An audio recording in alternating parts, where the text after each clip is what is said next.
Awesome. Well, welcome again to the August New York Tech Meetup. We have a very special edition of the New York Tech Meetup today, where we're showcasing some local high school programs and the projects that their students have done.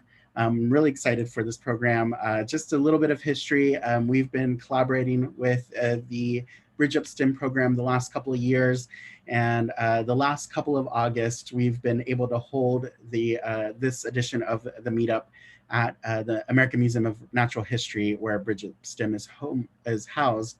And unfortunately this year, due to COVID, we weren't able to be there. So we figured it would be a great opportunity to bring a couple of additional high school programs into the mix and showcase the amazing work that students are doing.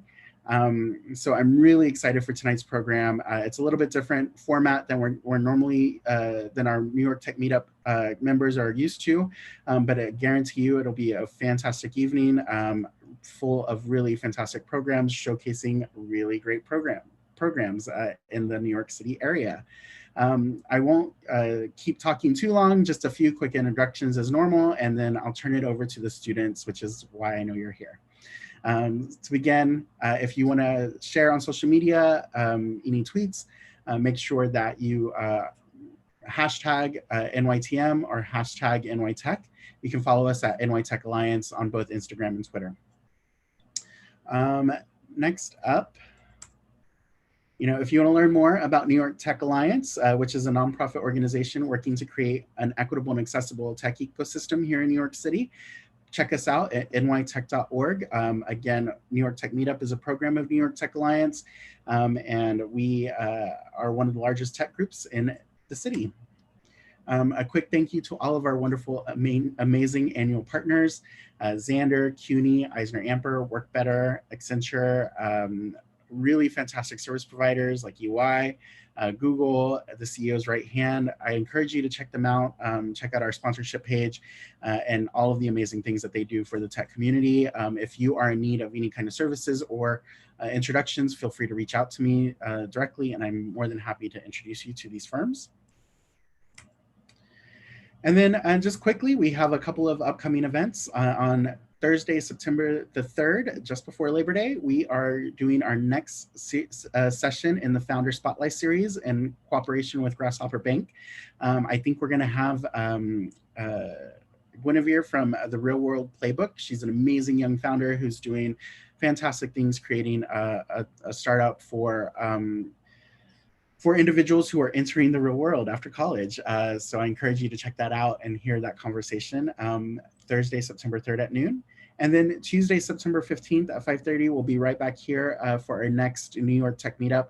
That meetup is going to be specially themed, hopefully around accessibility and assistive tech, to focusing on the hearing impaired community. So we're really excited by that program as well. If you are planning a tech event, we encourage you to submit your community event to our community calendar. You can do that at nytech.org/events. Again, it's open to anybody. It's a free service that we provide, and we encourage everybody to list their events there. This question does not apply this time to this event, but there is one question that will completely be off limits. We might ask it if we feel like one of the teams wants to answer it, but it's, what's your business model? Again, we don't really focus on what's your business model. We focus on the technology itself. So for this and every tech meetup in the future, again, we really focus on the technology.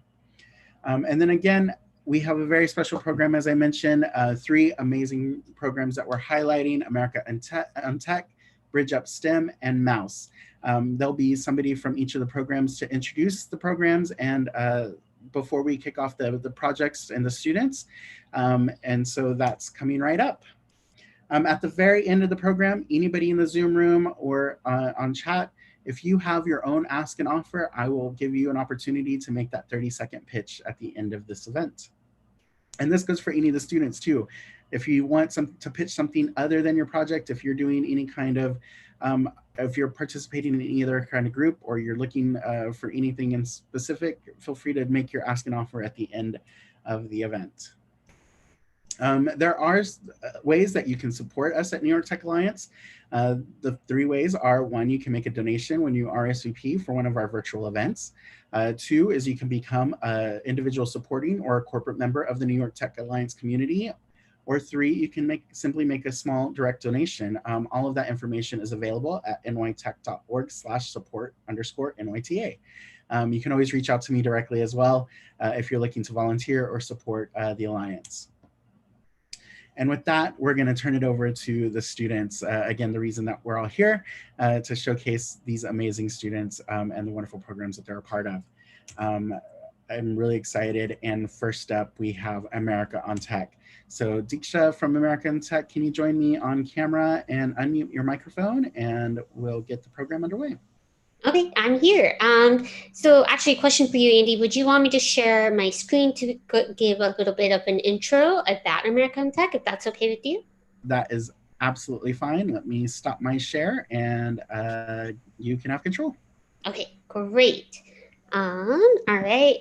Well, I just first want to say thank you, everybody, so much for having America on Tech be part of this amazing event. I'm really excited and looking forward to not only seeing American Tech students' projects, but all the other students here as well. So I just wanted to give a little bit of an introduction about American Tech and what we're about and what we do. We are a small tech education nonprofit that's based here in New York City. Our mission is to prepare the next generation of technology leaders, and we're committed to developing, mentoring, and providing support to students interested in technology. So we work primarily with high school students all across 5 boroughs in New York City. And as of last fall, we actually became a national organization when we expanded our organization to Los Angeles. So we are also on the West Coast. Just to give you a little bit more info about what makes AOT different than similar organizations is our programs are completely free of charge for all students and families. And we work with students from, as I mentioned, all 5 boroughs of New York City, and we really pride on ourselves on our very diverse and talented students from across the city. Our curriculum is industry aligned and vetted, project-based curriculum. We work with our technical advisory board to make sure that the offerings we're giving to our students is what the industry is currently looking to hire based on. We work with a lot of different corporate partners that serve as professional development partners and employers for internships and jobs. We create jobs. We actually have a program where we hire our alumni who graduate from this program as peer mentors. So the following year, they're able to come back and serve as a peer mentor for upcoming American Tech students.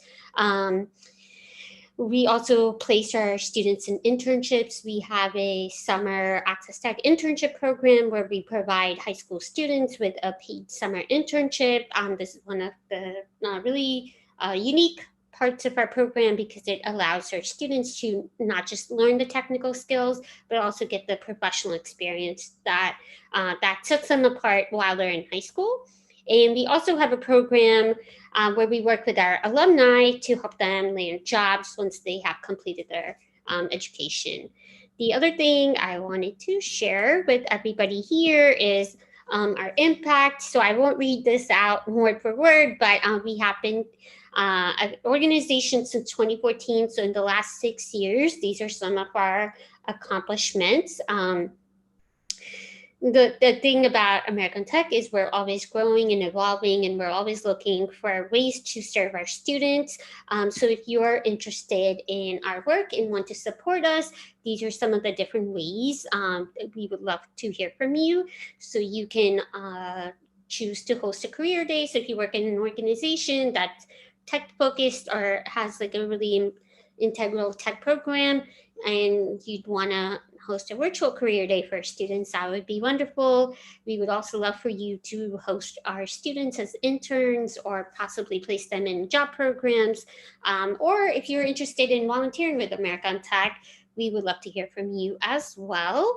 And if you're interested in getting in touch with us, here is our website. It's americantech.org.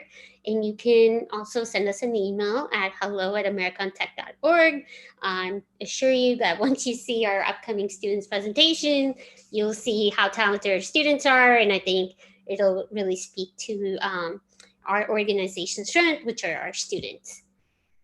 And now I will stop sharing my screen. And thank you, everybody, for your attention. Thank you so much, Diksha. A wonderful presentation and also great opportunities to volunteer, engage, mentor, provide some guidance to these wonderful students. So I encourage all of our industry partners and any members of the community to reach out to America on Tech. I'll be collecting, just as a note, I'll be collecting the asks from all of our nonprofit partners to distribute them to our newsletter mailing list as well. So be on the lookout for that in the next edition, and we encourage you to support these programs however you can. With that, we're going to get right into the student presentations. So first up is George and James. Come on up. They are demoing, showcasing Rosalind's restaurant. So George and James, please put your cameras on and unmute yourself.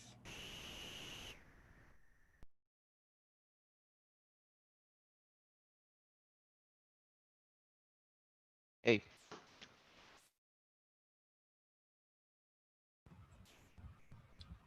Good afternoon, everyone.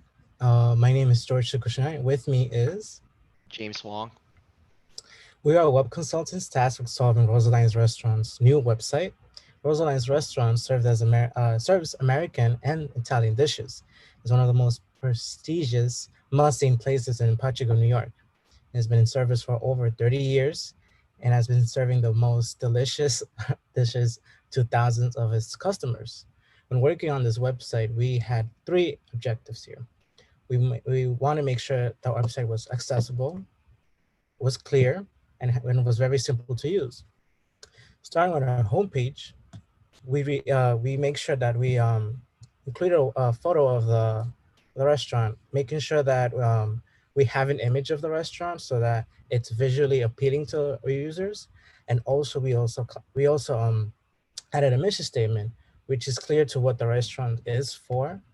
Here we also included a 1x4 gallery of the restaurant, which included the kitchen space, the reservation desk, anything that was included, and you can see when you go and visit Rosalind's restaurant. It's clearly shown on the website. Below that, we have a services section, which is a 2x2 grid, which details 4 different services available at Rosalind's restaurants, which included reservations, wine and beverages, private events, and catering. You make sure these icons were related to each of these services, and they are meaningful to the restaurant as well. So followed by that, we have our serving section. Our serving section uses a 1x3 grid, which represents some of the famous dishes within Rosalind's restaurant. Below that, below the pictures as well as the caption, we also have a link that goes towards the menu section of the website. Within the menu section of our website, we will have more dishes within the menu. We also have a trusted by section. Within this section, we have a 1x4 grid, which represents the companies or associations that approves of Rosalind's restaurants. And below that, we also follow a similar style of link. Within this link, it will link you to a dedicated team, which will show you Rosalind's dedicated team as well as the head chefs. Finally, we have our reservation section. Our reservation section has 2 options, the trend table as well as the explicit table. Here, the user can book for any of the reservations for Rosalind's restaurant. Not only that, within all of our websites and the tabs, we have a footer that has the contact us, the about us, as well as the social media columns. And now with the menu page from Rosalind's restaurant. Here we make sure to include a very big image of one of the dining tables at Rosalind's restaurant. And here, if you scroll down a little bit, we have a little bit of some of the dishes available at Rosalind's restaurant, which included Cobb salad, steamed lobster, T-bone steak, and many others. And here we make sure to clearly show each and every dish and have a little bit of a description for each of them. And we make sure to have a 2x3 grid, making sure we have an image. We add a heading tag here and a paragraph tag to each and every dish. So you can always visit this website and make sure to dine in Rosaline's restaurant. So within the team section, we have a 1x1 grid at the top, followed by a 1x3. At the top, we will have the head chef / owner, Gordon Ramsay. And then followed by that, we have his 3 workers below him, Matt Abe, John Claude Breton, and James Lloyd. As you can see, they all follow a similar pattern with their name. After that will be their title of the restaurant, as well as the paragraph explaining who they are, what they do, and how important they are to the restaurant.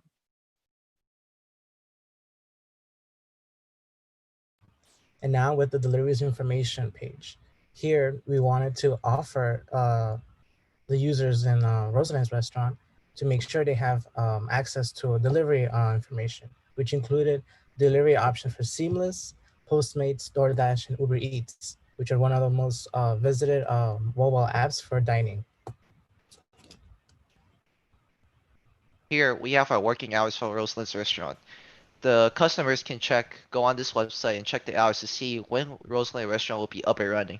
The dates included from Sunday to Saturday. And finally, we have our contact us page. Here, customers or visitors can contact Rosalind's restaurants about any questions, inquiries, as well as make any sort of appointment or reservations they would like to Rosalind's restaurant. Thank you, everyone. This has been Rosaline's restaurant. Thank you so much, George. That was really fantastic. I appreciate it. And we're going to move right into the next presentation. Just for clarification, so people understand what the flow of the program is, we'll have each student present their project. After 2 or 3 students, we'll bring them back as a group and do some Q&A. If you have any questions for the students, please be sure to put it in the chat and we will tee them up. In the meantime, I'm going to ask Mamit and Sandy to join me on screen. Turn on your camera, turn on your microphone, and make sure that your screen sharing is working. Hello? Hello? Yeah. Okay. And again, as a little bit of background, these students at America in Tech were given a brief to create a website for a fictional restaurant, organization, business to put what they've learned in their program to use in developing websites. So you'll see some wonderful brands here. I think there should be some entrepreneurs who might pick up that brand. But really great websites, really fantastic job that they've all done. So I just wanted to set the stage for what you're looking at as well. All right, Mamit, are you ready? And yeah. Okay, I'm gonna stop my video and mute myself and you can take it away. Hello, everybody. My name is Mehmet, the content manager. My name is Sandy, the design lead. Our member Brendan, the project manager, was unable to make it to this event. Nonetheless, we are glad to be here today to talk about our website for our mock client, Jellicoe Juices. The first step in creating our website was reading our clients' requests and exploring other juice websites such as Juice Press and Agave Juice, using those sites as inspiration. After we had a good understanding of our client, we used Replit, which allowed us to do collaborative projects and begin coding. Using Bootstrap, we created the foundation of the website, creating the crucial sections. Our navigation bar includes home, menu, and about us. We knew the most frequent sections would be the homepage with most of Jellicoe's information, and then the menu where people would see what drinks they offer, and finally the about us page with a drop-down for Jellicoe itself, the message it has, and the team. In the team section, we included 4 members with pictures, names, and positions. For the header, we were giving some creative freedom. As a team, we pitched ideas for the motto and came up with a consensus. Join every juice, wellness in every sip. Keeping it short and simple will keep the audience's attention. Our client being a juice bar, I'm sure many of the viewers come to order a drink. That is why we added a button on the top in the header that will send you to a page easily. At our homepage, we showcase even more photos. The carousel was actually one of the last additions, as we felt that it not really necessarily, but gave a really nice addition to the website. After all, the picture says 1,000 words. Below the carousel, we have services that for the most part correlate to the images. On smaller devices or tabs, the carousel won't be visible, but the viewer will still be able to read the services Jellicoe offers. Below, we have a gallery with more pictures and a button for reviews. We thought having a section for anonymous quotes about Jellicoe juices would attract more customers. Under the reviews, we included a partnered with section. We center aligned the images and texts as that felt more appealing. Also, if you noticed, on the bottom of every page, we had a footer with sections. The contact us was information given by our mock client. And throughout our page, the CSS was something we did throughout the process. For the color scheme, we chose a teal color because it was a mix of blue and green. Blue for tranquility and green for earth, which are Jellicoe values. Throughout the page, there are hints of peach to coordinate with the teal color. And the black text was easy to read compared to the bright backgrounds. We used Google Fonts to explore our options. Finally, our team agreed on something simple, something not too bubbly, but not too scholarly. Overall, the website is aligned properly, giving it structure. It is user-friendly, easy to navigate. It includes what the client wants and more. The website is the product of our team's efforts and time. Thank you for listening. Thank you. Thank you both so much. That was a fantastic presentation. And I really love the thought you've given even into the design. So that's really great to hear how that all impacted the project. Thank you again. Round of applause for that group and the group before. I'm going to ask you to turn off your camera, stop your share, and mute yourself, and we'll move right into the next project. Next up, I believe it's called Fiddle Ice Cream. Lou, come on up. Hi. Hi. Can you share your screen? Sure.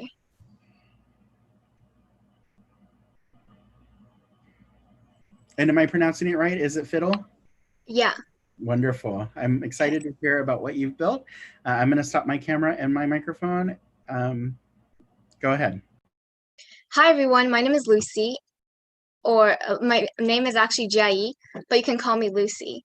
I'm currently a rising junior in high school, and I took computer science at my school this past semester. In that class, I learned how to code in Java and was able to build my own game by the end of the year. Thanks to my amazing teacher, Mr. Suriel, and he's probably watching now. So hi, Mr. Suriel. His class is what got me interested into computer science. So I started to explore more opportunities outside of school to learn more about it. And I found the Tech 360 program organized by AOT. And there I learned how to code in HTML, CSS, and how to apply Bootstrap to a website in about 9 to 12 hours. And at the end of the program, I was able to build this website with my teammates that I'm showing you right now. So I actually didn't come up with the idea of this project because in the program, everyone was assigned to a random group and a theme to build their website on. And the theme my group got was ice cream parlor. We decided to call our ice cream, call it Fiddle Ice Cream because it was the initials of our names. So on the website, on the homepage, you see the menu and the nutrition facts of each flavor we offer. There's chocolate, vanilla, strawberry, mint, cookies and cream, coffee and chocolate chip caramel, and there is an option for custom orders. Below that, we have the prices for each serving size, for small, medium, and large. There's custom orders, prices will vary. Below that is our team section. That's me and my two teammates, Fatu and Delaware. Building this project wasn't easy because we only did this program in person for 3 times, and then everything went remote. So I had no idea who my peers were. However, my teammates Fatu and Delaware were amazing. So shout out to them. I wouldn't be presenting our website without you guys.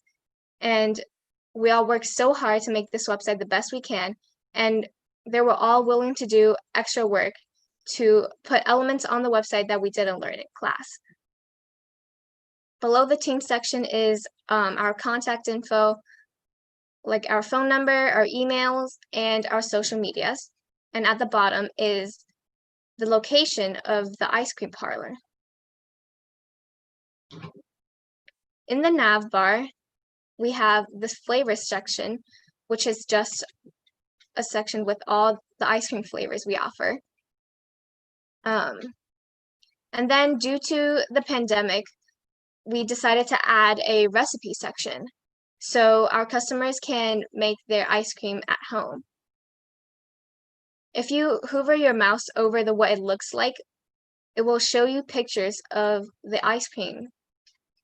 And if you click on it, it will take you to another page with very easy steps that you can make your own ice cream at home.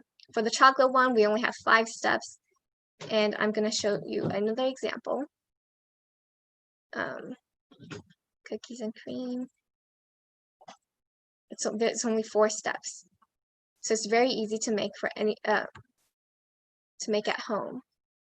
And then we have the contact us section, which takes us to another page, again with our number, our email, and our social media. And the about us section, which is a team, and on the top is a brief description of the Fiddle ice cream parlor. And lastly is the location of our ice cream parlor. Fiddle ice cream doesn't actually exist, so we just put a location of a random ice cream parlor. Through this process, I built on my communication and leadership skills. I served as a communicator and leader for the team, arranging meetings to fit in everyone's busy schedule and taking everyone's ideas into account. I also learned how to build relationships remotely, which is a skill that we all need today. And yeah, that was my presentation.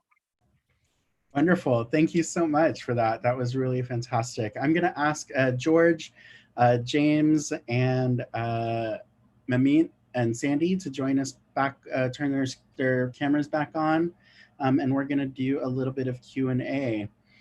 You all did such a great job presenting your projects and developing the websites. One question I had for you, Lucy spoke to this a little bit, but you know, I know it's a very odd time right now and we're all at home and you are doing a lot of this project remotely. So I just want you to speak briefly to what that experience was like for you. We're going to start with George. Hi, everyone. So for me, when I started working on our project for American and Tech, we were starting our project and our work in person. But unfortunately, as you guys all know, we had to move to virtual. It was quite a challenge, as many of you might found. But we found it that having the opportunity to meet with peer mentors and having the time to work extensively with our project helped us tremendously. And it showed definitely on our website and what we were able to accomplish on our website. Awesome, thank you. Mehmet, James, Sandy, do you all have any insights that you'd like to share? I agree with George. When we first started, I remember the very first day. I was kind of excited because they were offering us pizza every single week we would come in. But I don't know, I kind of felt let down because, you know, the pandemic happened and couldn't get the free pizza. But overall, it was a really nice experience. First day, I met a lot of nice people from other boroughs. And as George and I worked on our project, we were giving each other great ideas for our website, and I just really enjoyed the overall experience. Wonderful. I think you all learned some useful skills in working remotely and communicating with your team through when you're not able to see each other in person. So it's setting you all up for a wonderful a leg up in in the industry overall. I'm gonna. They were somebody's asked like what the timeline was for the American Tech 360 program was. When did it start and how long was the program? Anyone can answer that one. I'll answer that. It was for me. It was during the spring semester. Um, it's every day. I mean, every Tuesday, from 4 to 6 p.m. for me. But program times vary for different locations, and yeah. Awesome. Thank you so much for that. I'm going to get into a little bit of a technical question for the groups. It is New York Tech Meetup after all, so I just wanted to ask a couple of technical questions. Did any data analysis come into play when you were creating the website? Like, were you looking at any sources of data? Were you having to understand any sources of data, or was it pure information that you were just given to build the website? Anybody can answer. Let's start with Mehmet and Sandy. Well, we mainly went with the information that was given to us, but we also, again, added on other features that would match up with our mock clients' interests, such as, the color, the text. And yeah, we just mostly went with the information given to us by our mock client. Awesome. Yeah, I saw how you and Sandy incorporated a lot of additional information into the design of the website. I'm sure that every team did that as well, which is amazing to see that you're not just focusing on the tech skills, but you're also focusing on what the impact of the website will have for that client and customer, which is super, super important when you're trying to build a website that's useful and accessible, right? Can any of you students really speak to this? Was this the first time you were thinking about like marketing and other aspects than just the technical piece?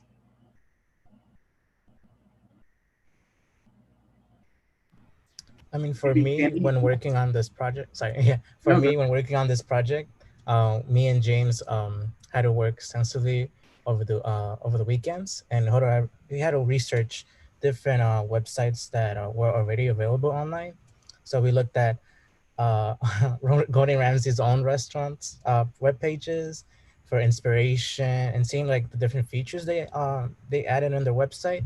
So from that, we try to code it onto our own website and see what works and what did not. Wonderful. Sandy, did you have anything to add for your project?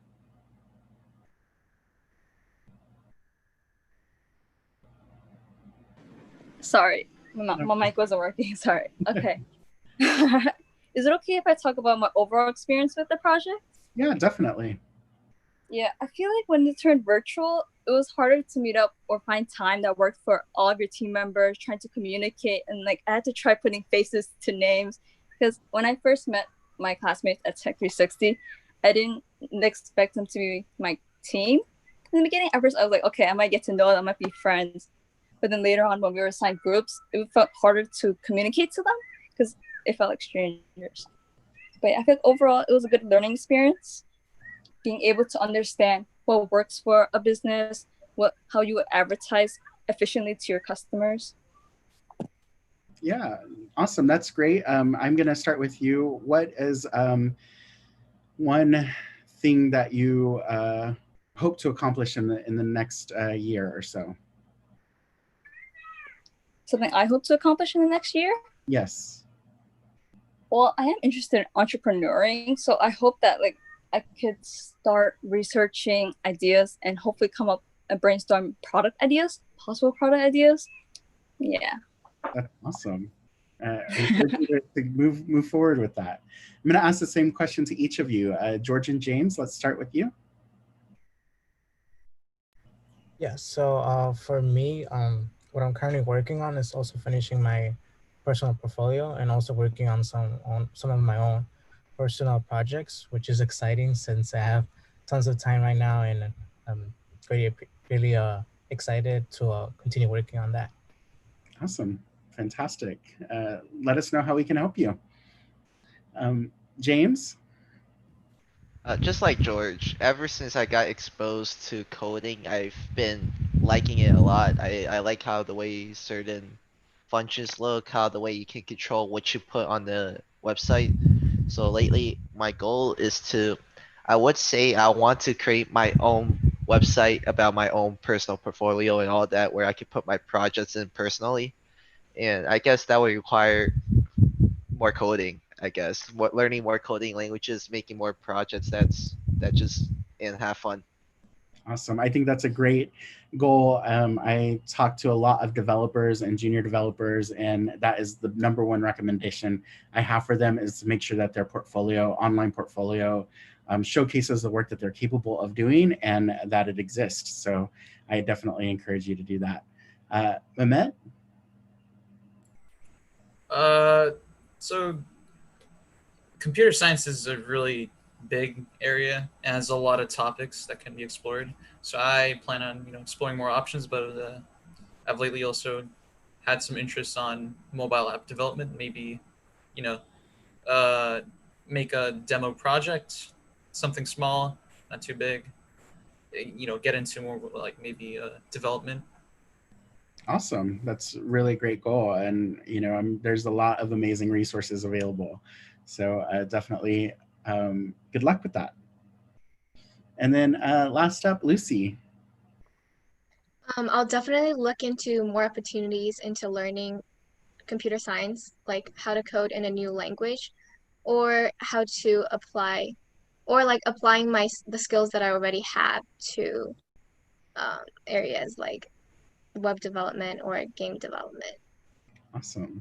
There's a lot of really great resources for both, and I know that the game industry is a lot of fun. So good luck to you on that as well.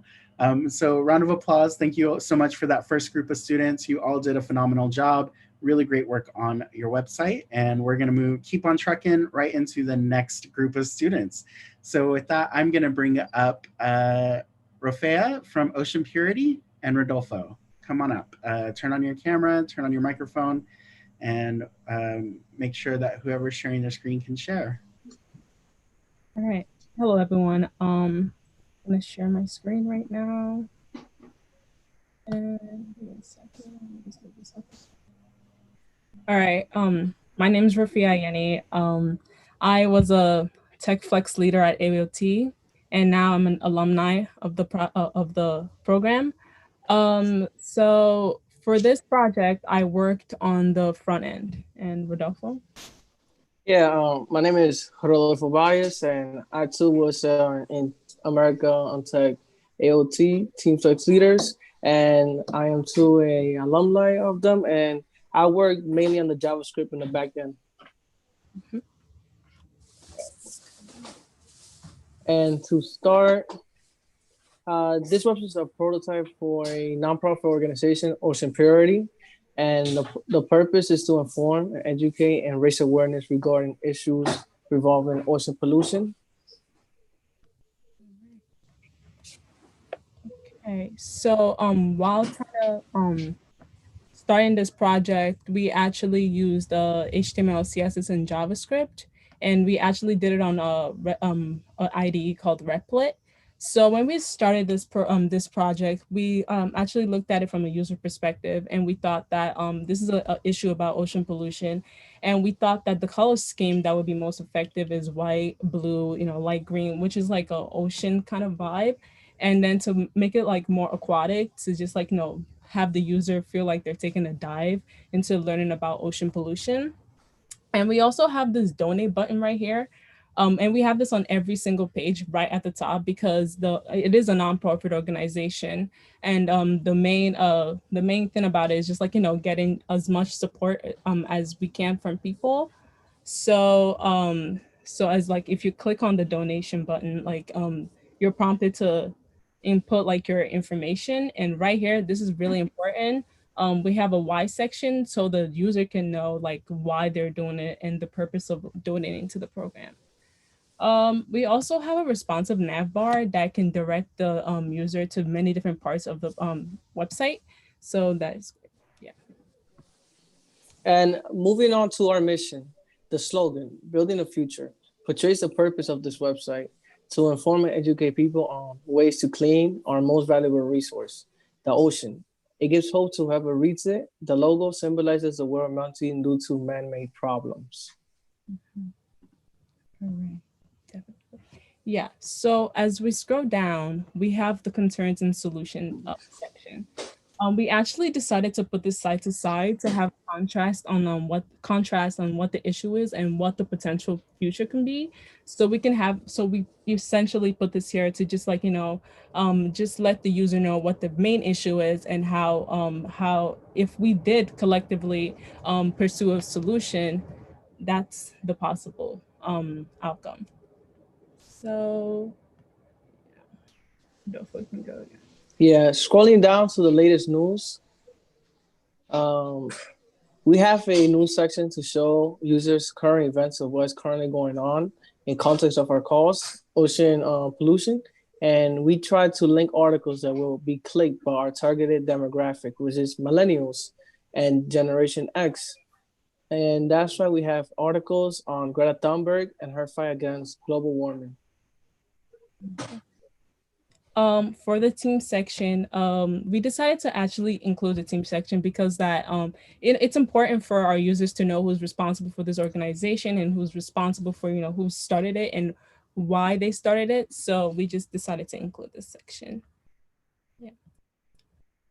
All right. As for the sponsors section, we decided to include this to actually show the user like who's responsible for this, who's responsible for funding our organization so they can be a part of that community also. Now going to go on to the problems page. Okay. All right. The purpose of the problem page was to direct people to see the direct effect of man-made problems causing pollution in our oceans. Like currently, right now, there's 5 trillion pieces of plastic in our ocean, which is devastating our animals who live in the ocean. And when you scroll down, you will see populations before plastic and population after plastic of commonly known animals that live in the ocean, like turtles, dolphins, and manatees. Mm-hmm.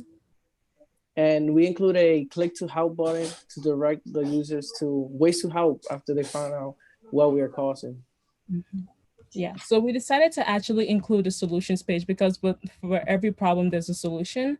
So we decided to include this to show the user like the number one way to help and all the different ways that they can help.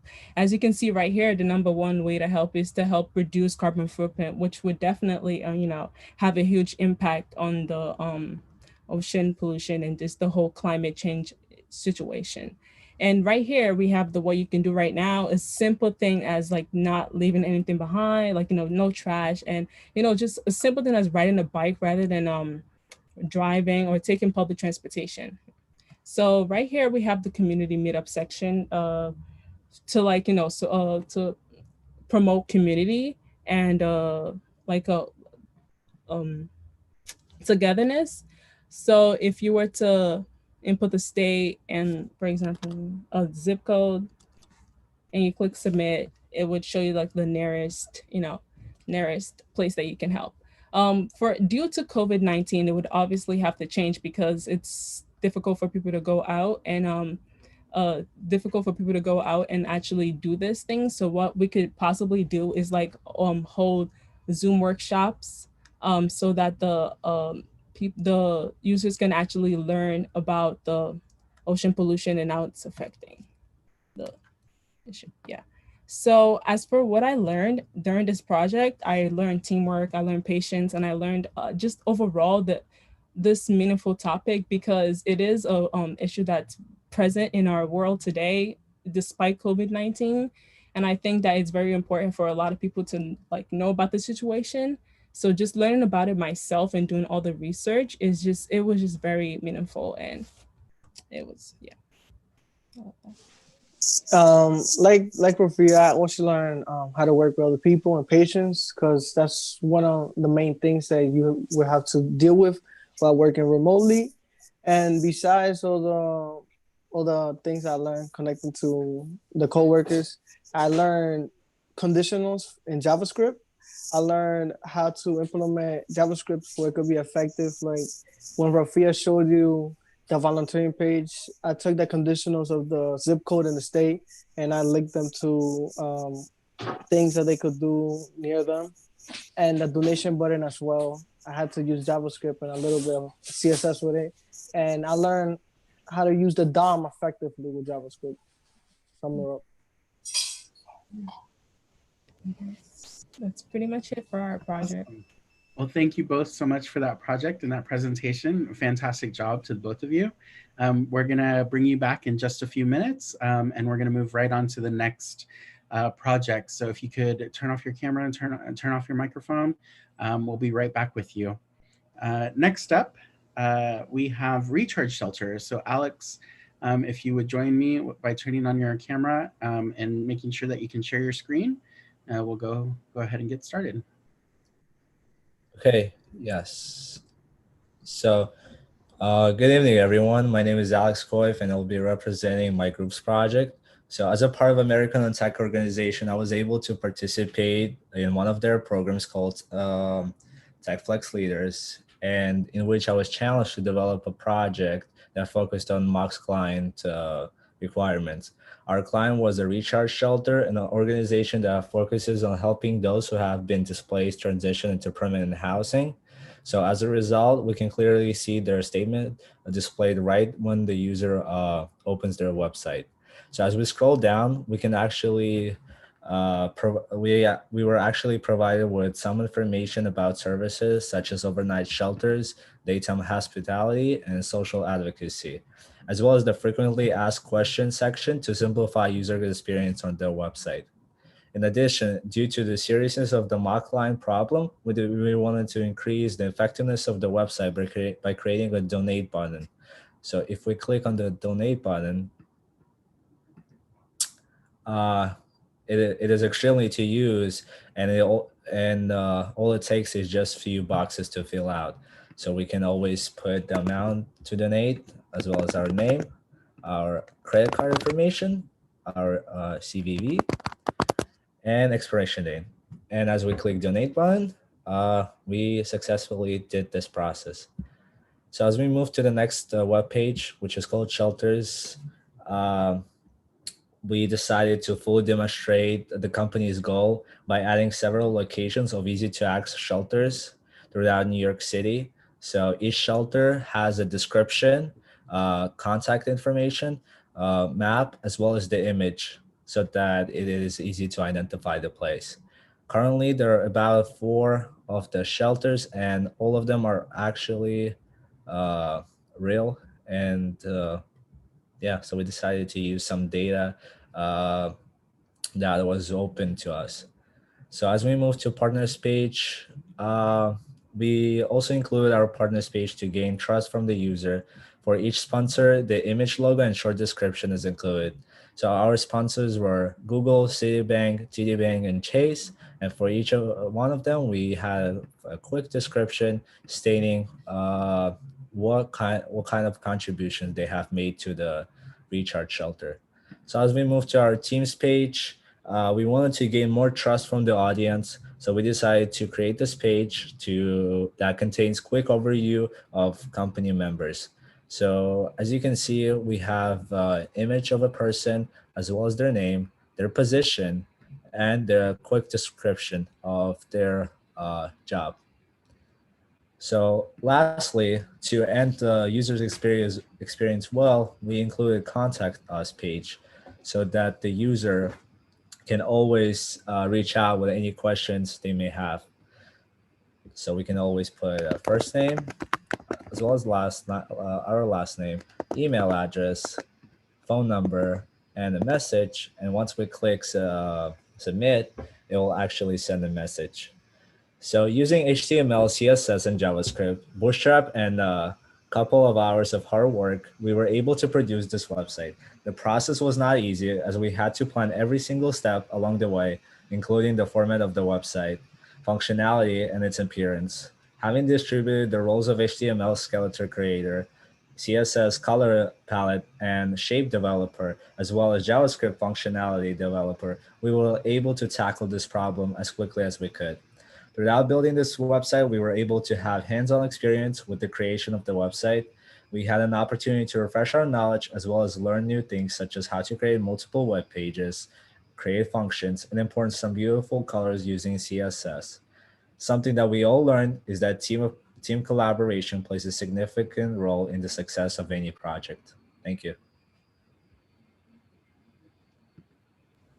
Awesome. Thank you, Alex. I'm going to ask you to stick around, and I'm going to ask the previous presenters, Rafia and Rodolfo, to come back up. Turn on your cameras. Let me turn on my camera so you can see me. Wonderful. And we're going to do a quick Q&A. I'm going to start with some more technical questions this time. This is for all three of you. But I did notice that you were using some location information data and some zip code data and connecting to other platforms. Were you using, how did that work? Can you talk a little bit about what that process was like? Alex, we'll start with you and your project. Yeah, so like I showed you, there are about 4 shelters and all of them are real. So it definitely took a lot of time just researching and finding all the shelters that are available in New York City. And we tried to stick with Brooklyn locations because our company is based in Brooklyn. And yeah, it just took a lot of research time. And were you actually hard coding it into the website, or were you pulling through like an API?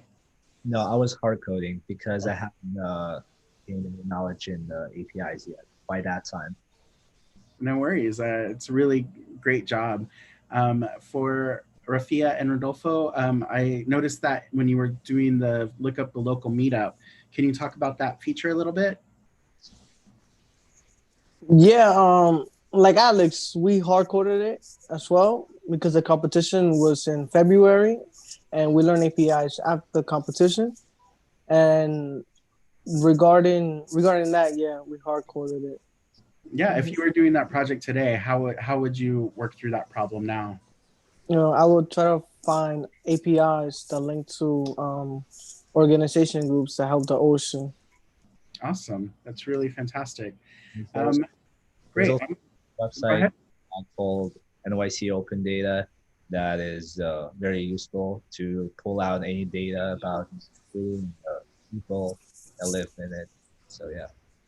Very cool. Yeah, we work closely with NYC Open Data. It's a really fantastic resource and one that some seasoned developers don't know about. So I'm excited that you all know about that and are learning how to use it. That's really encouraging to know. I love that both of these are based in the nonprofit kind of sector. It's definitely where my interests lie. What was the most exciting thing learning about how nonprofits work and kind of what they need in order to be successful through their website? Maybe Rafia, we can start with you. Yeah.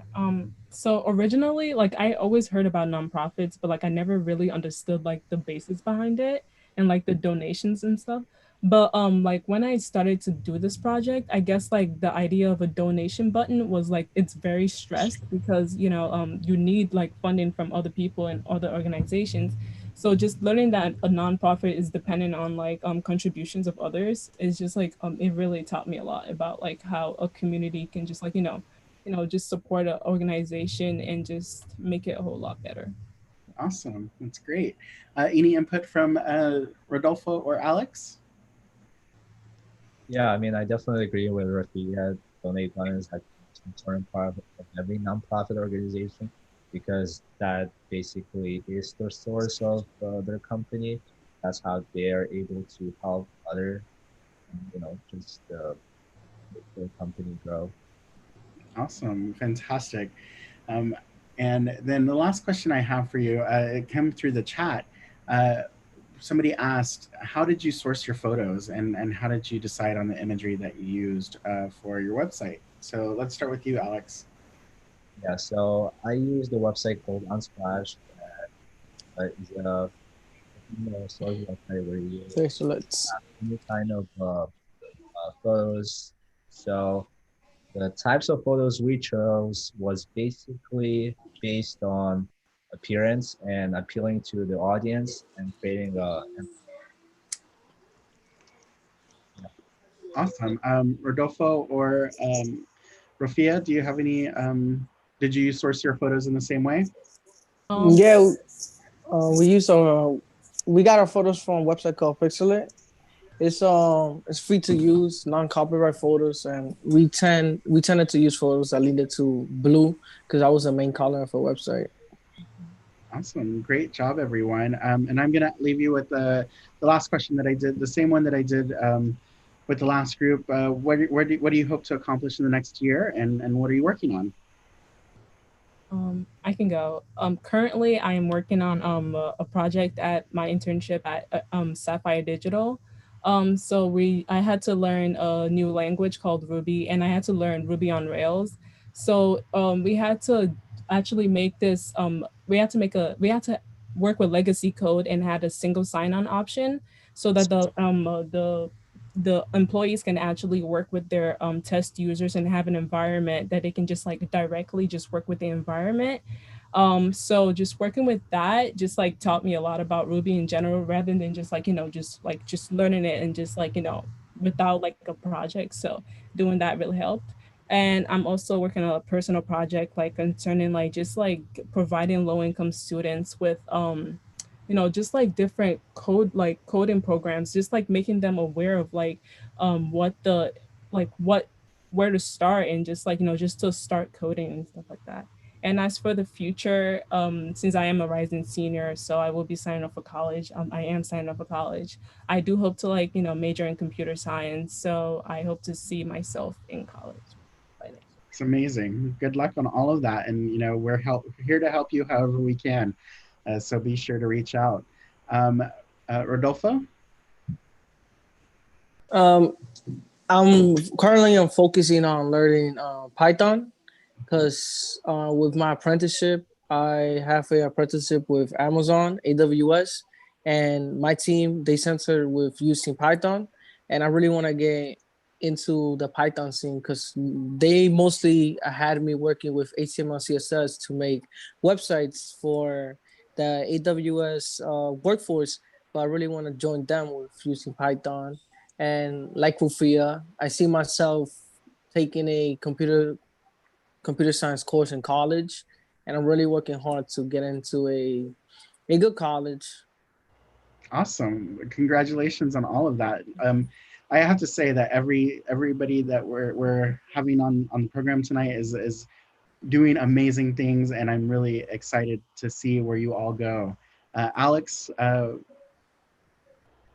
so one of my goals is actually to develop an app. So I was thinking since coronavirus started, I was thinking of creating a chat app that would allow different users to communicate as quickly as they could.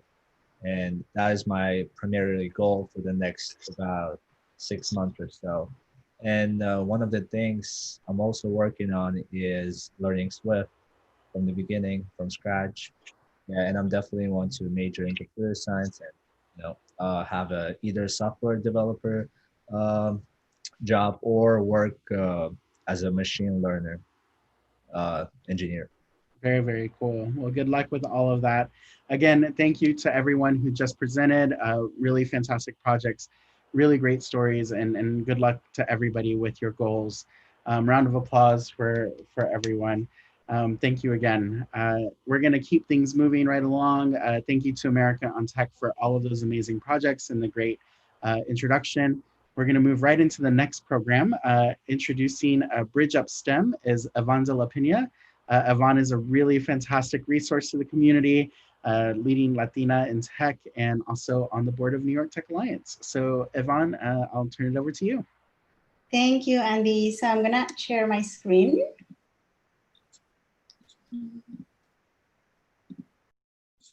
There we go. Okay, so yes, my name is Yvonne de la Pena, and I am the director of the Bridge of STEM program. We are at the American Museum of Natural History. So the Bridge of STEM program is a program for high school girls to learn computational science. And so they start the program when they're in 9th or 10th grade. And we have two main components for them. So we always say that no coding experience is necessary. So it's definitely a program where they come to learn coding and find out what is it about. We usually start the program either in the summer or the school year. If it's the summer, is kind of like intensive, Monday through Friday. It used to be 10 to 4, now it's 10 to 3 because we are online. And we also have the same program during the school year. It runs from September through June. It takes place 2 afternoons a week from 4:30 to 6:30.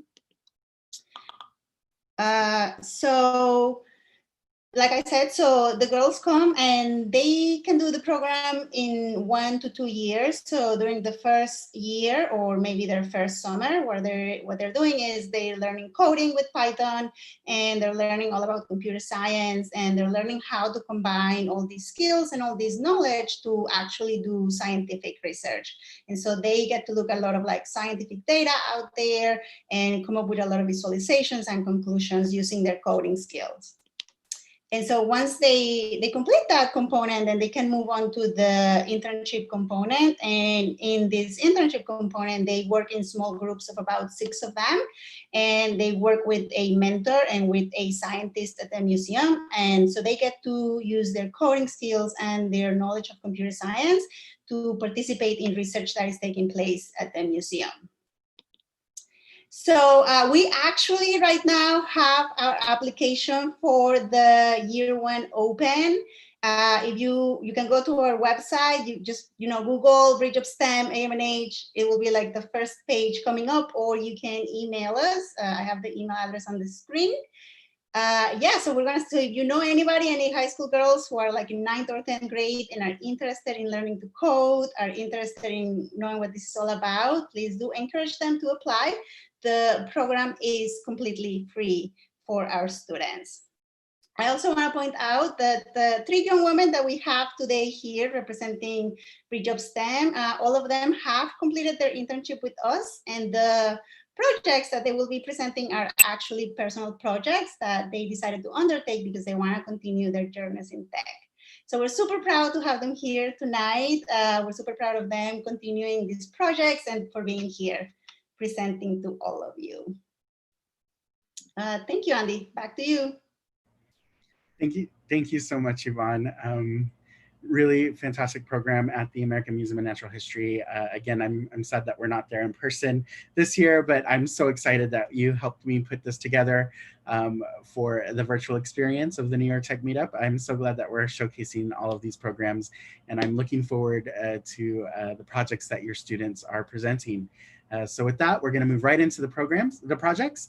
First up, we have Ruth with a Predictive Models project. So Ruth, turn on your camera, turn on your microphone, and share your screen. Thank you for that introduction. My screen will be sharing shortly. Okay, so to present my project, I'll have like 2 main sectors of the presentation. One is just an introduction to what I've done, and the second part is the actual like demo of my project.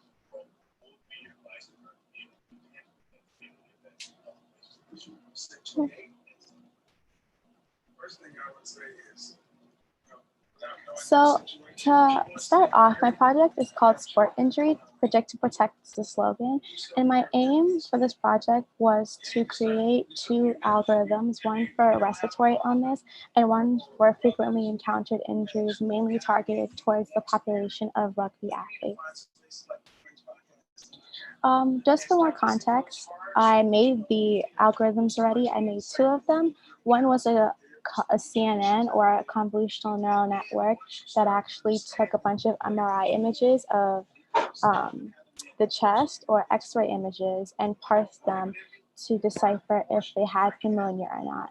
This was mainly to curb the COVID-19 crisis in regards to sports athletes, because as you know, they are still playing, and although they're not directly exposed to fans, they are at risk because they do play with a bunch of people and their teammates as well, not to mention the other bench players that may come in just in case someone is injured. So that was very important for me to address.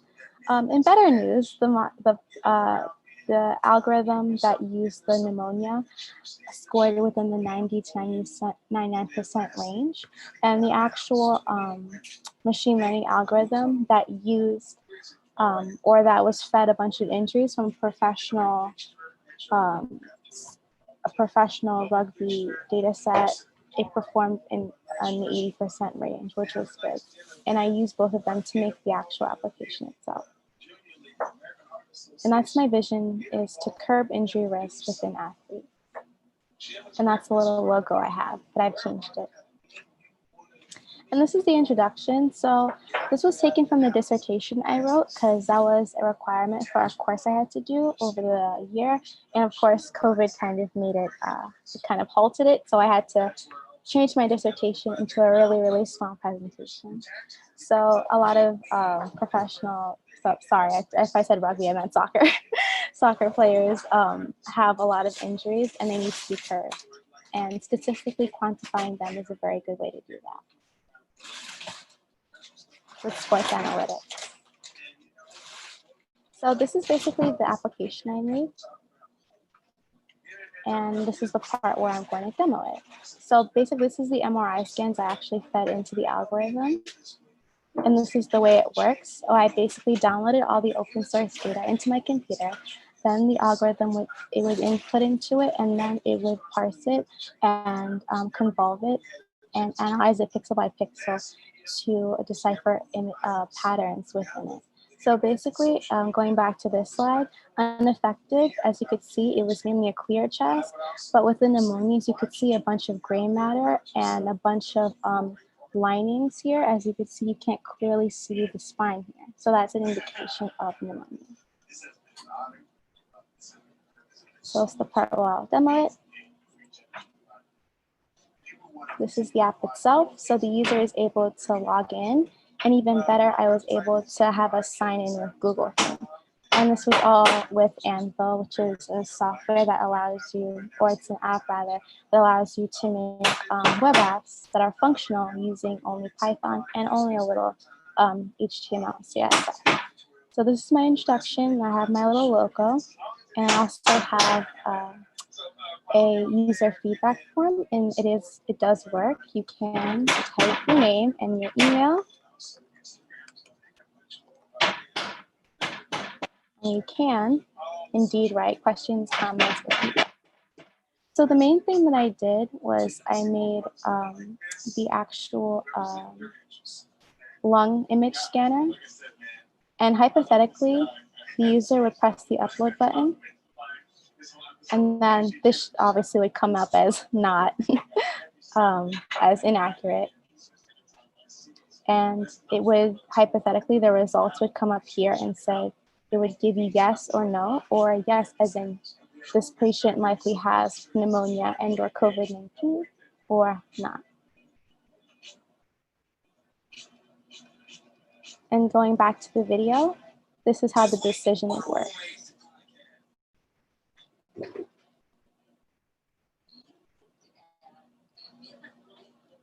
So I'm selecting the file.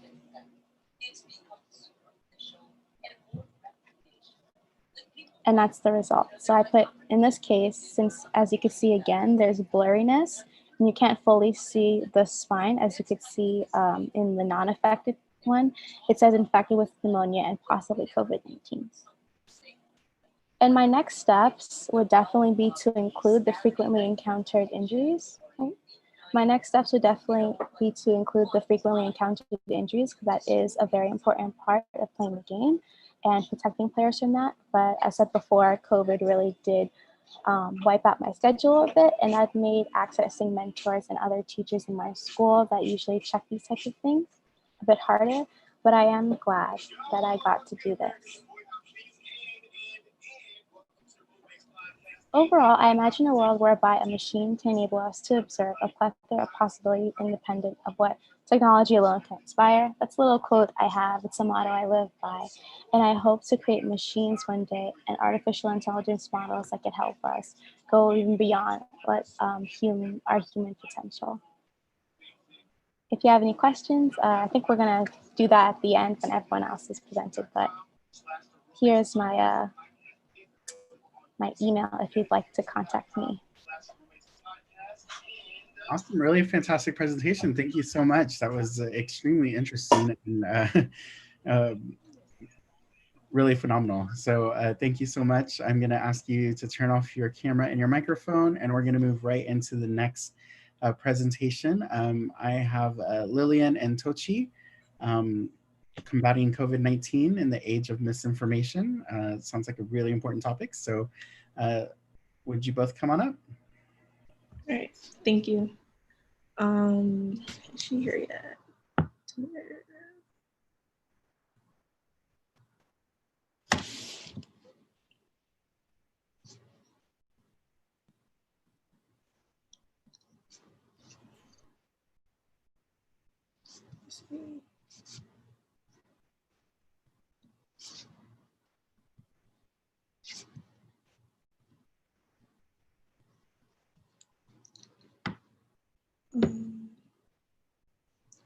I'm trying to see if my partner is here yet.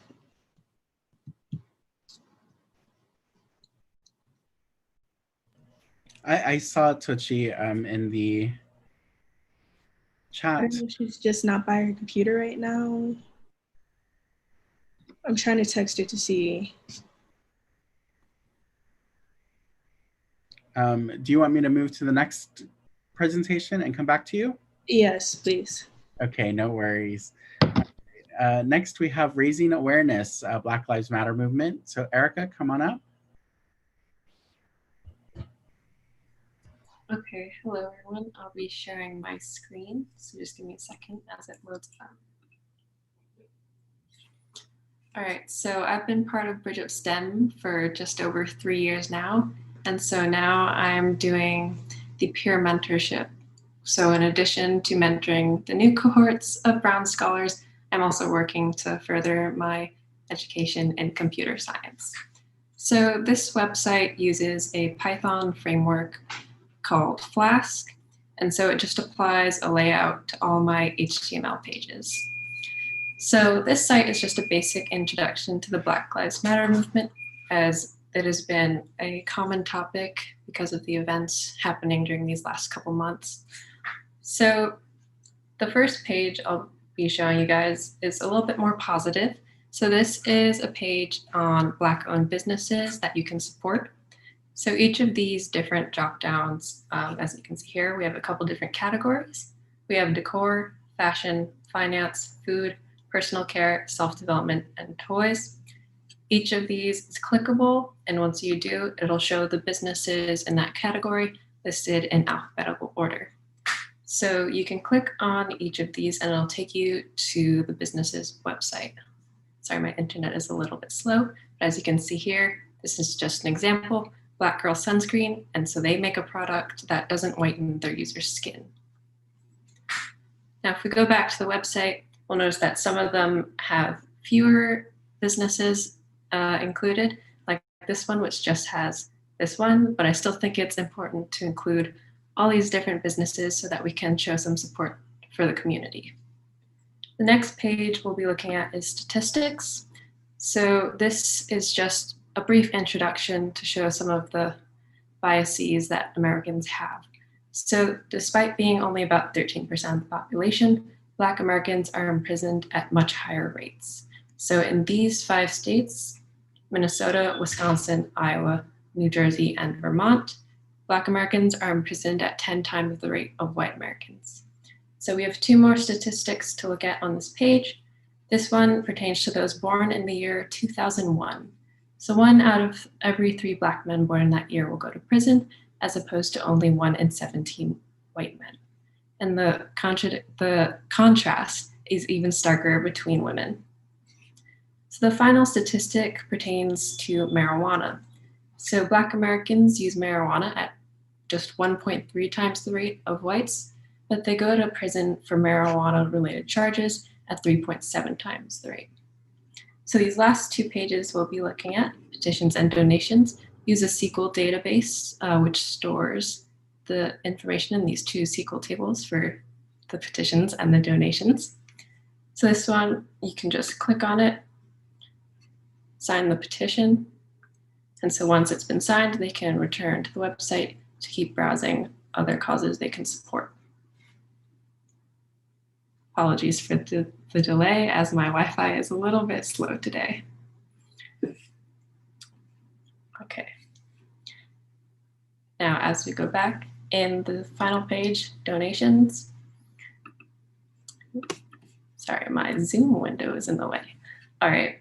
As we look here at the donations page, there are 2 different categories, memorial funds and bail funds. So these are 2 different categories in my SQL table. So it organizes them into the appropriate category for each of these funds. So memorial funds, you can donate in the name of one of the victims, such as George Floyd. And then the bail funds helps bail out protesters wrongly arrested.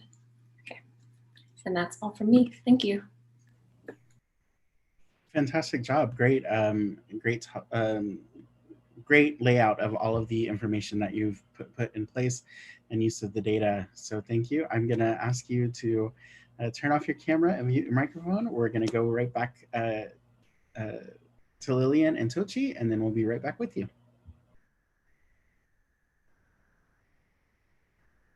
Lillian?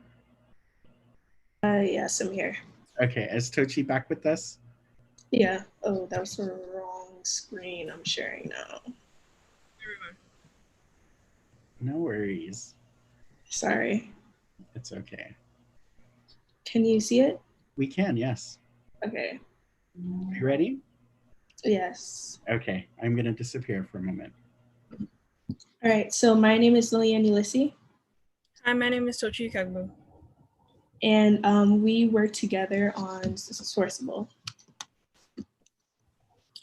So our app Sourceable was an application designed to combat misinformation about COVID-19 at the very start of the pandemic. So it was created around April 2020 when there was a lot of uncertainty and misinformation along with disinformation about the virus, because a lot of new information was emerging about the nature of the virus every single day, but there needed to be a way to filter and correct the accuracy of the virus information within both mainstream and social media. So what we did is we came up with Sourceable. And so it's an application, it was written in Python. And so the way it works is the user takes a picture or a screenshot of a news headline, and they can upload the headline into the application. And then the words from the headline are extracted and put in is ran through a Google fact checker API. And so what pops up is search results related to the headline and saying whether the claim is true or false. Some future applications of our app include the decreased circulation of misleading sources. There are safer protective measures surrounded against our app, where the facilitation of legislation can also be done in the long term to enact tighter social media regulations, and also heightened awareness within the global community about accurate information on the web. So while building this project, we actually learned a lot more about the process of building applications and how much work and effort goes into putting together all of the different all the different aspects of an app and what makes it, all the little details like connecting a button and stuff and all that, and even designing the UI. And I know for myself, really learning about computer applications was quite new to me, but for the sake of this app, I enjoyed every step of the way. Yeah, so our progress on the application so far, we're still working on connecting the UI to the back end of the application. And that's it. Thank you. Thank you. Awesome. Thank you so much. So I'm going to ask you to stay on screen and then ask the last presenters to join us. And I'm going to start with a question. Really fantastic projects. All 3 were really blew my mind. And they all use different types of data. So I want to start with you, Lillian and Tochi, to talk about like the data sources and kind of how you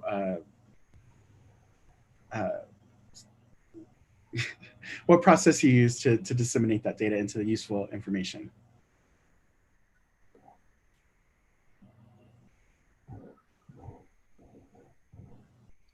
So personally for us, we just saw how much this was around April when we first came up with the idea. So, as you know, there's lots of new information coming in every single day.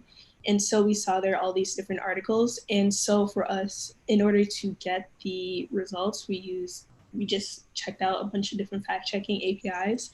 And we found Google's fact checker API to be the easiest,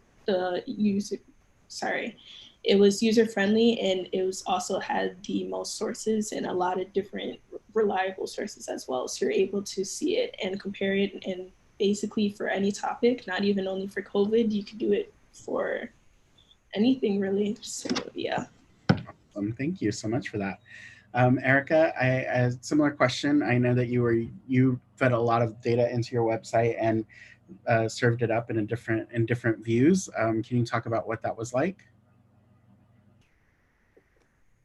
So for me, it wasn't that hard to find most of the data I included. So the visualizations on the statistics page. So I went to a couple different websites to find some statistics, as this isn't an area I'm as knowledgeable about. So I looked at their different statistics, and so the sources are linked below for the images. So those three, I think, held the most power out of the ones that I found. And so then to find, I guess, the additional information for petitions, donations, and then the businesses, those were actually found through basically Twitter threads, because people have sort of been seeing that there is more that they can do to help. And so since these things are relatively simple, since it just includes a few clicks, it was rather easy for me to actually find that information. Awesome, great.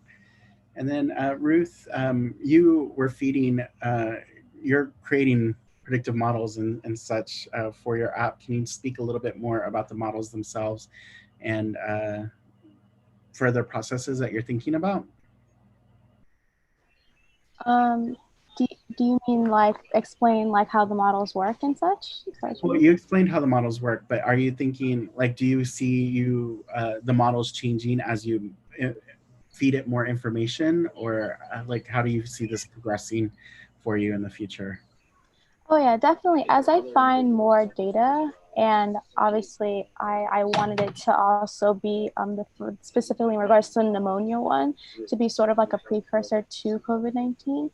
And the way COVID-19 works is that it actually, one of the first symptoms that was noted, that doctors noted, and the case studies are coming out, is there are bouts that patients do have bouts of pneumonia, and the diagrams and pictures I actually showed you guys, they do resemble it. So in regards to that, I definitely see the CNN model that uses pneumonia images. I definitely see me feeding or attempting to get those hospital grade scans when they are already available and open source into that. In regards to the sports model, I definitely see, I personally am working on, and I have an internship at the Rugby Research and Injury Prevention Group. It's actually in Manhattan, and they do have a really large data set with rugby, and that's why I got a little confused, because I've been switching in between data sets, a lot of remote work. This is soccer, but I definitely do want to make a version of the injury model for rugby, and I'm actually currently working on that. Awesome. So yeah. Great. I'm going to end the Q&A piece with the same question I asked last group about what your aspirations are for the next year and what you're working on now. Why don't we start with you, Ruth? Oh yeah. So I definitely do want to continue my work in the sports medicine / AI space. I am currently a rising senior, so I am applying to college, even writing the essay an hour ago. And shout out to Bridge Out and Rudy Garcia and all the amazing people there. They're awesome. It's just such a fun process with these people. segueing back to my college plans, I want to get into a really good college. I am writing my essays, I said before, and I'm really thinking about majoring in either engineering or a computer science type major. And hopefully, even after getting that, going on to be a physician as well. Awesome. That's really great. That biomedical and medical tech is a really important area of technology, and I encourage you to push forward in that. That's really fantastic to hear. Thank you. Lillian and Tochi? For me personally, right now, I'm also working on a research project at Columbia, so I'm trying to finish that up. It's more in the speech processing that's focused on. So yeah, same as the others. I'm also a rising senior, so I'm also part of Bridge Out too. So I'm also working on writing my college essay, compiling my college list, and I plan on majoring in computer science as well. Awesome. Congratulations and good luck with all of that. Thank you. Tochi?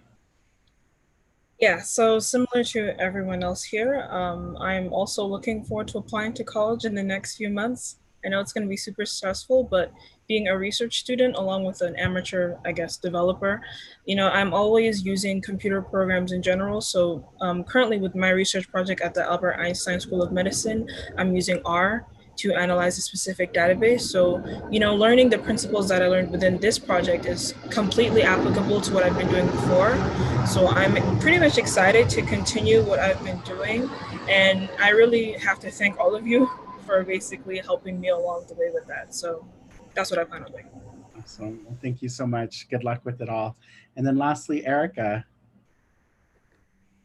So just like all the others, I'm excited to apply to college this fall.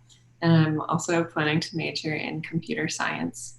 And so then a little bit more in the short term, as I said earlier, as part of peer mentorship, I'm supposed to expand my knowledge in computer science. So I'm also working on learning R right now. And I'm collaborating with one of the herpetologists at the American Museum of Natural History to evaluate the data that iNaturalist collects in regards to its location data of chameleons in Madagascar. So that's what I'm working on next. That sounds interesting and fun. Good luck with all of that. Thank you so much. Round of applause to these last group of presenters. Really amazing projects, really bright futures ahead of you. And thank you to Yvonne for coordinating them. Everybody did such an amazing job. We're going to keep things moving along. We're a little bit behind time, so I'm going to keep pushing forward. Next up, we have students from the program Mouse. So Maggie, can I bring you on and share a little bit about Mouse, and we'll get right to the projects. Yeah, sure. Hi, everyone. We're so happy to be here. I'm going to share my screen and tell you a little bit about Mouse and specifically the Design League program that I operate. So can you all see my screen? Is that working? Yes, it's working. Okay, great. Well, so Mouse does a lot of things, and among them is we have an online learning platform that has a lot of different content. Our Design League program focuses on design with purpose, which is where kind of the intersection of where like design thinking and technology meets. So Design League is a group of young people who use the human-centered design process to create a new invention that solves a real need. Generally speaking, and historically, it's always been a physical computing project. Occasionally, students have ideas for an app, but it's usually something physical. So the story we're kind of sharing today is about how we were able to pivot into something new with COVID and sort of leave behind the physical projects and move into the digital space, and about some of the exciting things that has opened up and the direction we're going to be going forward, creating digital apps during this kind of time of distance. So we've always been asking the question, how might we make life easier for people with disabilities? And while we ask that, we are working with folks with cerebral palsy from Adapt Community Network. We interview them, we research with them, brainstorm with them, and come up with an idea for an invention, and then prototype it. And then come the winter and spring, our students are kind of in a cycle of prototyping, seeking feedback, and iterating. And this is really something that sets us apart. Is it's not just about the problem solving, it's about kind of the problem finding skills, problem identifying, and then also seeking out new problems and like seeking feedback and looking for the issues with your design. So we kind of get into this cycle, and then normally in the spring they would present their physical projects at a big emoticon festival, which obviously we couldn't do this year. These are just some pictures of our normal projects from last year.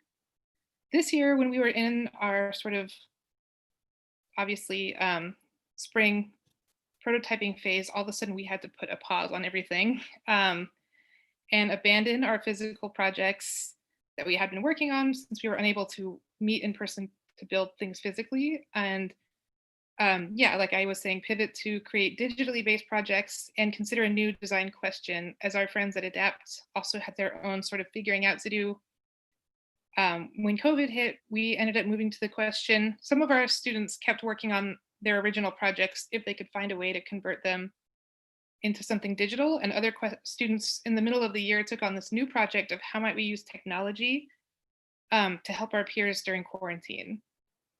So these are 5 of the projects that are across Design League students came up with. The ones that are highlighted in red are the ones we're going to be hearing more about today with our students. I'm just going to give this quick ask here of what we need. As we're looking into the school year next year, we're going to probably keep moving into this creating websites and apps space, like from a human-centered design inventor's standpoint, using problem solving, problem finding skills, etc. So one thing that we've realized we can do to sort of take advantage of the situation is finding new ways to incorporate volunteers and people who can mentor these sort of app building and digital prototyping skills without having to come all the way to our office and take time off work. Like, we're hoping we can find some folks to help us as mentors and as volunteers. Or if you have tips and tools for digital prototyping, I'm definitely open to listening to those. We've also been doing some career profiles for students. So we can talk more about that later. I have my contact information here, and hopefully we can send that out also. If you are interested in volunteering, that's kind of my ask. And yeah, with that, I'll pass it over to the students to share their projects. Awesome. Thank you so much, Maggie. Really fantastic presentation. I just want to quickly say the Mouse program is near and dear to the New York Tech Alliance heart. We've always supported the Mouse programs, and I really missed Emoticon this year. It's one of my favorite events every year where I get to see a lot of these projects in person, and I really did miss it this year. I was happy to see that there was a digital version of it online, but I'm really excited for it to come back next year. So we'll turn it over to the students. Thank you, Maggie. I'll be sure to share the information out to our audience as well. So first up, we have a slight change in schedule. Tamita Chaudhry from Tutor. If you could join me, we're going to let you go first, and I will do an individual Q&A with you because I know that you need to, you have a prior commitment. So can you come up, share your camera and your microphone? Yeah, I'm going to share my camera. Give me 1 second.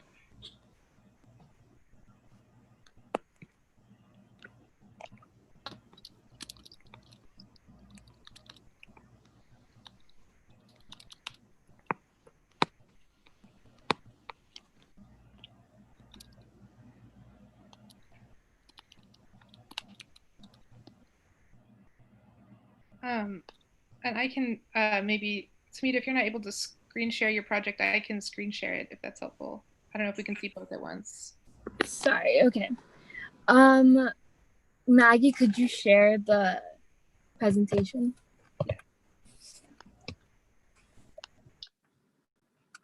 Okay, so our app that we designed was Teacher Tutor, and it was built for, since, as Maggie explained, due to COVID, we had to change all our designs and all our projects. So this one we created for teachers, since remote learning was becoming, since we had to turn over to remote learning, we tried to like create this app to make the transition easier for teachers. Here's our login page. You would write your username, password, and then you would sign up there. We also have a create an account one. And then, so we have what app do you want to learn about? So there's different apps that teachers are using. We have Google Classroom, PupilPath, Microsoft Teams, Zoom, Google Hangouts, and Khan Academy. Those are what we put right now, but there are much more that teachers use that we would have added.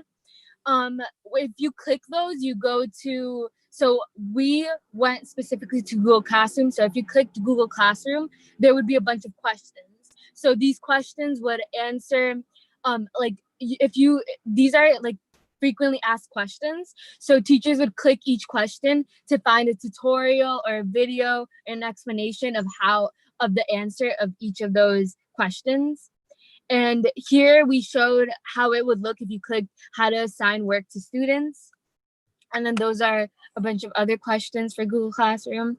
And this is a example for if you clicked how to send assignments to students using Google Classroom. So we didn't actually write an article, but if we had enough time, we would have written an article about it. And then there's a video along with it that would answer that question. And then this was another for PupilPath, Microsoft Teams, and those are questions for each app. We didn't have enough time to answer all those questions though, but if we did, we would have added videos to each of them. And then the last slide, I think, around the last slide, is questions asked by other teachers. So we understood that there are questions that we left out. So this would be where you could ask your question. And here, either we would respond or we opened it up to other teachers. So other teachers could see that and they could respond. So it's kind of like something like YouTube where you would like comment, but here you could ask us, or you could just open up to other teachers where they could answer your questions as well. And yeah, this would help make the transition easier for teachers because they're learning they're learning how to do everything remotely. So we understand that a bunch of our teachers as well could not transition easily. So they said that it would be helpful if they had like an app or something that helped them like explain each app that they use, each like Google Classroom. I know specifically one of our teachers like explained that he needed help with Google Classroom and like navigating around it. So this app would help teachers in need who like don't understand as much with apps and aren't familiar with technology. So we opened up this app to help make the transition easier. Awesome. Thank you so much. That was a really great presentation and a really great idea for an app. I know that as COVID hit, a lot of these conversations were happening. I was having a lot of them as well from the event management side and just converting things to virtual events, which is very similar to teaching in the classroom. So I imagine that, I wish this tool existed so that we could help not only educators, but people who are looking to navigate the space, understand what it takes to the tools that are out there and how to use them. So great job on that. And thank you so much for filling in. I know that you joined us last minute. Fantastic job, great project. Thank you. I'm just gonna ask quickly, give me a broad overview of what your favorite takeaway was from that experience of talking about and building this app, and then what you're working on and what you hope to accomplish in the next year. Okay, so my favorite takeaway, I think, is like designing the whole design process, because we had Nicole, I think, she was like an instructor and she helped us a lot throughout the process. So she like taught us how to use colors, like what would appeal most to like the audience. So I think that was very helpful. And because like right now, if I'm like creating an app or something, or like I want to do computer science, so I want to study in computer science and coding and everything. So if I'm giving like an assignment where I'm creating a website, specifically what I'm doing right now, I'm creating like a website for girls who code. So I'm using a lot of what I learned from Mouse. So like I'm using what fonts would appeal most to the audience. I have to choose my audience before. So like it taught me that you need to be very prepared before you like create this. Cause like we went through a lot of just like having to look back and ask ourselves like what what are we doing? Like who do we want our audience to be? What do we want to accomplish and everything? So yeah, that was probably my best takeaway from that. And as I said, I want to do computer science, and next steps would be like, I want to get into coding much more. I would have actually designed this app. Like our group we would want to design the app if we had enough time. So yeah, I think like what we would do in the future is maybe design more apps and websites. Awesome. Thank you so much. And what grade are you in? And I'm in a rising senior. Awesome. Well, good luck with everything in your future. And thank you so much for joining us today. Thank you for having me. Of course. All right. Thank you. And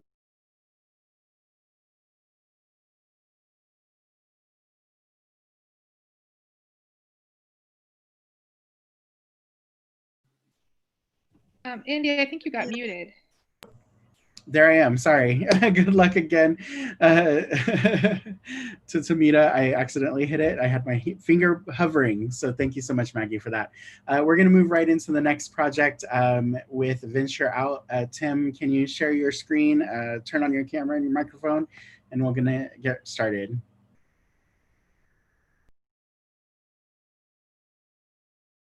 Yes, hello. So my project and the name of my project is Venture Out, and that stands for Adventure Out, kind of because my project is a prototype for an app that it helps assist people who are in wheelchairs.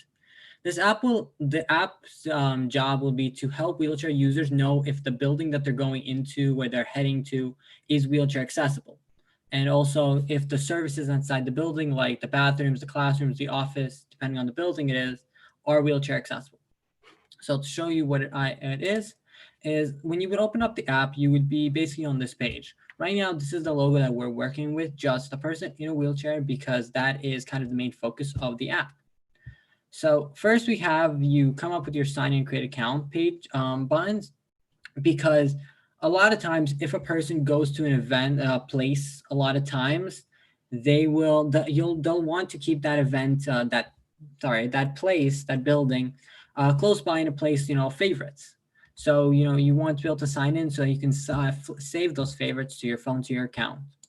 So once you go to the sign in page, you just type in, your username. Let's say my username is just, Timothy K, and whatever my password is. Click submit, and it takes me to the map page where you have different locations, and depending on the location you click, it'll show you different information about the event, about the location. So the first location, the only location that's currently in this prototype is Mount Sinai, Queens, which is just a hospital in Queens, sorry. So if you guys go down, you see the information. It says that yes, this place is accessible, and this accessibility is not temporary. And as you go down, you have kind of the questions that people want to know.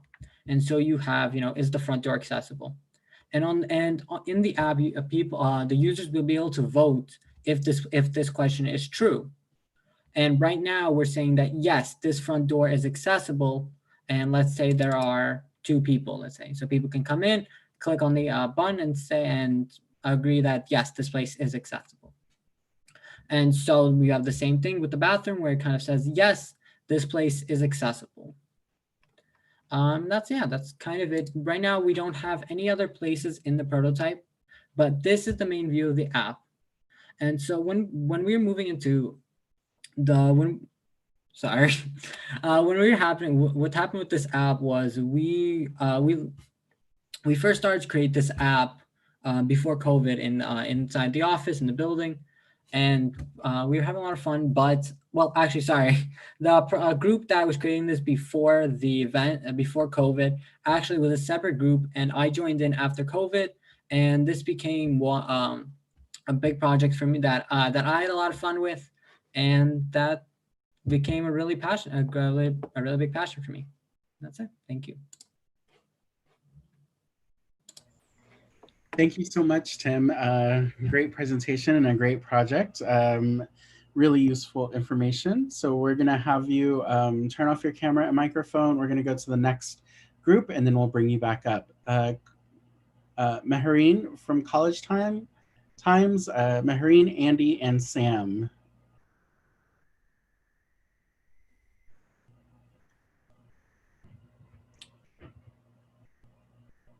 Mehreen or Sam? Okay, there you are. Hi. So my name is Andy and I am a rising senior.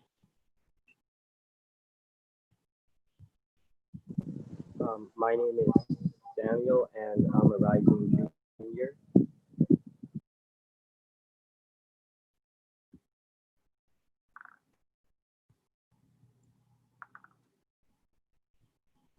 Macarene, you're muted. Oh, sorry. So our app is called the College Times, and it's a website created for high school students to research for their perfect college. And it gives information such as when college tours are taking place, admissions information about colleges, and also about COVID-19 and how it affected the college process. So since most of us are rising juniors and seniors, something that is on our minds is the college application process. And because of this year, it's not like the rest of the years. So we decided to create a website where we would gather information and consolidate them in one place. So we first came up with a list of topics that we thought would be the most crucial. And then we did some research and gathered all the links. And you can see on the left, we have the 5 topics as well as an about us and COVID info. And when you click on them, it takes you to a different page with a bulleted summary as well as a link that takes you to the article or website where you can get more information. And you can click through the other topics where it also has a bulleted summary and the link. And we chose to do this on Glitch because it was easy for all of us to code at the same time.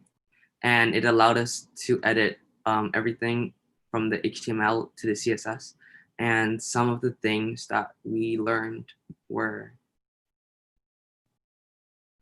So some of the things we learned while working on this project were how colleges were responding to the COVID-19 pandemic and general information about colleges. We also learned how to work together, even though we're not in the same place. So that was a challenge we had to overcome. And lastly, we learned how to code in HTML and CSS in a short amount of time on the website Glitch in order to make our project. Yeah, and so something that was the most exciting to me was being able to create a project from scratch, even though we were not able to meet in person. And I personally liked that we were able to get feedback and kind of create a more complicated and thought out product. So one thing I liked was being able to work on a project that would help me in the future. So it was beneficial and enjoyable as well. Yeah, that was it. Thank you. Awesome, great job, everyone. A fantastic app and great presentation. I'm going to ask Tim to unmute himself and put his camera on as well. And we'll do a group Q&A for each of you. I think any thoughts you'd like to share, any additional thoughts you'd like to share about the project yourself? I'll start with the College Times team, Andy, Sam, or Mehreen. If not, it's absolutely fine. You said you use Glitch, and Glitch is a really fantastic resource and a great platform. What was your favorite part about using Glitch as a system? I can go. So I just really liked how it was really simple to use, and like the three of us, we could all code at the same time. So I could code for like one page, while Samuel and Macarene would code for a different page, or they would code for the CSS and change the layout. Awesome. Any other thoughts, Samuel or Mahareen? For me, personally, it's that I already know HTML and CSS, so it was much easier for me to use Glitch because it's with a familiar code. Awesome. And Samuel, any thoughts? Well, I had fun playing around with the code and like seeing how things work while learning a new language. So that was fun. Awesome. Yeah, I really like the Glitch team and encouraged by everything that they're making. So I encourage you to keep using it. It's great. Tim, a question for you and your project. When you were using this location data, can you talk a little bit about how you were deciding what information to use and how to show it? Well, so I think like Amita said, we were working with somebody named Nicole, and she's a UX designer that helped us kind of figure out, what should be on the page and how it should look. And I think that's just the best. I think that was the best way that we could kind of present it to the users. And I think it's really, I mean, we put all the information that I put on there. It really it's meant to be almost anything you could know, so that people who go on there could find out almost any information they need to know about the building. Awesome. That's really fantastic. We're going to end this round of questioning with the same questions I've asked all the other participants. So go ahead and give me your answer. What are you working on? What do you want to accomplish in the next year? Sorry. I guess I don't really have anything necessarily that I working on right now, but I always try and just start like a small project and see and expand my knowledge in coding. Like right now during quarantine, I've been trying to learn JavaScript, so I've been doing a lot of different projects concerning JavaScript, like on different games and stuff. And that's probably where I'm heading. Right now, I'm a rising junior, so I'm thinking about colleges, but I'm not necessarily going to be applying to them just yet. Awesome. Thank you and good luck with everything, Tim. Again, great presentation. Same question for Mehareen, Andy, and Sam. Let's start with Mehareen. Same thing with me. I'm not really working on anything right now. I'm kind of going to college starting at the end of this month. So pretty much for me, it's just learning as much as I can about computer science and kind of developing an understanding of what specifically I want to be in that field of technology. Very fantastic. Well, good luck with your new adventure. And I know it's a very different experience right now, but good luck with it all. And great job with this presentation. Thank you. Andy? So because I am a rising senior, I am applying to colleges right now, and I am working on my essays and other things related to college. And I am trying to learn Python. I've been trying to start working on Python and hopefully major in computer science when I go to college. Awesome. Well, good luck with all of that, and good luck in applying for college. Samuel, same question. I've also been interested in computer science for a while. I downloaded a game engine called Unity. I wanted to code my own game in it, but it's more work than I expected. And right now I'm trying to learn C#, which is the main coding language for that engine. So yeah. That's awesome. They have a lot of really great tutorials online, and there's a group called Playcrafting that you should definitely look up. They're all about helping people learn how to code for video games and be video game programmers. Again, it's called Playcrafting, and Unity is a great platform. I've had the pleasure of meeting a lot of really amazing people that work at Unity, and we do some work with them. So it's a great company and a great platform to code on. So I encourage you to keep moving forward in that as well. Thank you so much.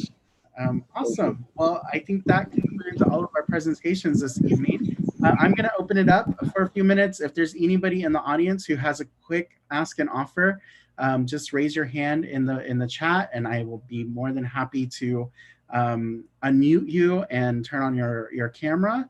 If not, I will give it a few minutes to get those asks and offers up. In the meantime, just quickly, again, we really appreciate your support with all of our programming and